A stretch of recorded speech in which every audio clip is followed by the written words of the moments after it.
Relax mo, John. Relax lang. Pwede mong kunin debate. Pero kaning brother, debate, gusto ko niya. Okay, debate. Okay, debate. Okay, dili man ni debate, pero tabor na lang gani mo, di ka nagbigyan mo, ang upak mo. Pero ang untang, inyo lang katungod isod ng utana lang. Nga karon nagribatan mo, amo ka ng kasagdahan. Ang utana mo, normal. Okay. Ang tupak ko ninyo, lain mo ninyo.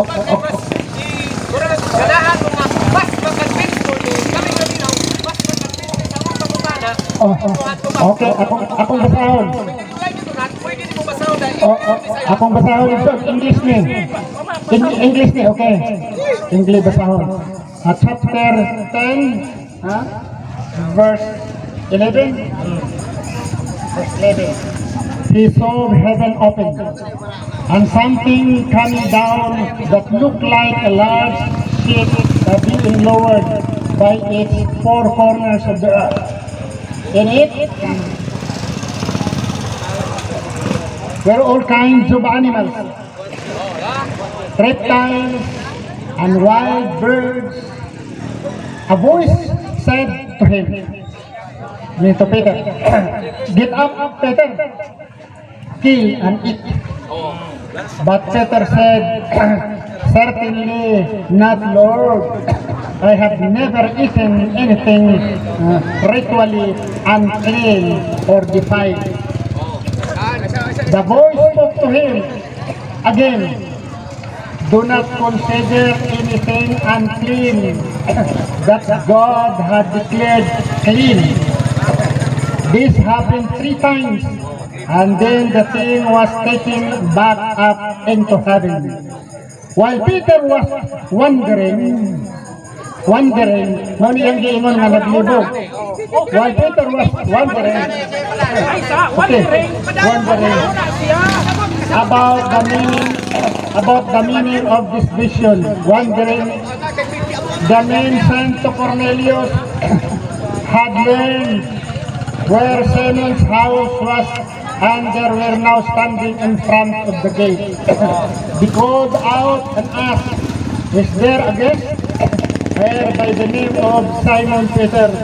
Peter was still trying to understand what vision meant when the Spirit said, "Listen, 3 men are here looking for you. So get ready and go down and do not hesitate to go with them, for I have sent them." So Peter went down and said to the men, "I am the man you are looking for. Why have you come?" "Captain Cornelius sent us," he answered. "He is a good man who worships God and is highly respected by all the Jewish people. And the angel of God told him to invite you to his house so that he could hear what you have to say."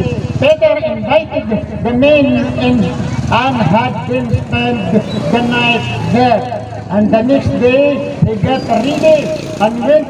Then and some of the believers from Joppa went along with him.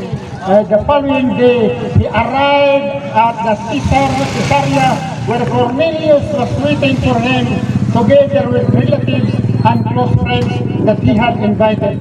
As Peter was about to go in, Cornelius met him, fell on his face, and bowed down before him. But Peter made him rise, stand, and he said, I am a man myself, and only a man." Peter came and took him to Cornelius as he went into the house, where he found many people gathered. Dito na siya sa balay na daghang tao nagader. Kato, kung nagbasa? Padayon. Apas pa na naman nagbasa. Asa dito na Wala pa na tapos. Ha? Iwasan to sa dapat sa nano i-announce niya.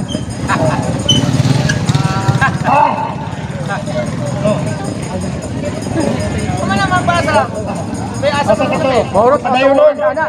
Padayon nun ako doon. Ang katong asa man tagapita ng problema karon, di ba? Ang kamoy. Kana na mo, ang katong sa buhay. Ala, kaon na lang. Ibutang na bitang ng Biblia kay Dili kay wa si kabalo na o si padayon na ustad. They said to them, Sa ting layo continuous yun What is susi ra kanila imong ni? And he said to them, you yourself know very well that a Jew is not allowed by his religion to visit or associate with Gentiles. But God has shown me that I must not consider any person ritually unclean or defiled. And so when you sent for me, I came without the objection. I asked you, then why did you send for me? Cornelius said, it was about this time 3 days ago that I was praying in my house, and 3 o'clock in the afternoon, suddenly a man dressed in shining clothes stood in front of me and said, Cornelius, God has heard your prayer and has taken notice to your work of charity. Send someone to Juba for a man whose full name is Simon Peter.